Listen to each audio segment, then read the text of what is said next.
এই ভাঙ্গারি আছে নাকি বলতেই প্লেটে হরিলুট।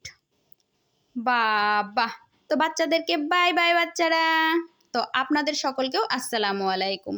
আমি এই কটকটিটা কেমন করে বানালাম সেটা দেখাতে আসলাম। এজন্য পাতিলে আমি 300 গ্রাম চিনি ঢেলে দিয়েছি গরম হতে, আর এর মাঝখানে আমি যে পাত্রতে ঢালবো সেখানেও সামান্য তেল দিয়ে পাত্রটা রেডি করে নিতে হবে, কারণ গরম গরম ঢালতে হবে। তো চিনির কাছে আবারও ফিরে আসলাম, এটাকে অনবরত নাড়তে নাড়তে ক্যারামেল সুন্দর হয়ে ছেড়ে দিবি। এই তো এরকম হবে ক্যারামেল কালার। বেশি হাই হিট দেওয়া যাবে না, মিডিয়াম টু লো হাই হিটে এটা করতে হবে লাস্টে। আর এর মধ্যে আমি আধা চা চামচ বেকিং সোডা দিয়েছি, আর বেকিং সোডা দেওয়া মাত্রই কিছুক্ষণের মধ্যে এটা ফুলে ফেপে একেবারে শিমুল তোলার বালিশ। তো এই পর্যায়ে আমি জালটা বন্ধ করে দিয়েছি, আর জাল লাগবে না। এখন আমি এটাকে নিয়ে যে ওই যে পাত্র রেডি করেছি সেখানে ঢেলে দিব। আর খুব সাবধানে এই কাজটা করতে হবে, কারণ এত গরম যে হাতের চামড়া উঠে যাবে। আশেপাশে বাচ্চাকে না রাখাই ভালো।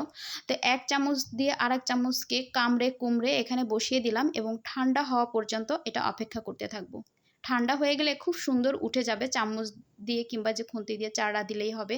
তো আমি অল্প একটু চাড়া দিয়েছি, উঠে গেছে। এই যে এক সাইড থেকে আমি ভেঙে ভেঙে তুলবো, মুড় মুড় করে ভাঙতেছে।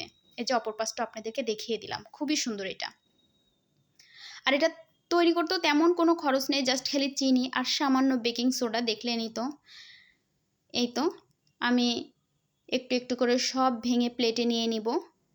আর এটা ভাঙতেও খুব ভালো লাগতেছে, এত ক্রিস্পি। এই যে আমার কটকটি রেডি। এটা কিন্তু ছোটোবেলায় আমরা হাঁড়ি পাতিল ভাঙা, লোহা, স্যান্ডেল ছেঁড়া এগুলো দিয়ে খেতাম, খুবই ভালো লাগতো। তো সবাই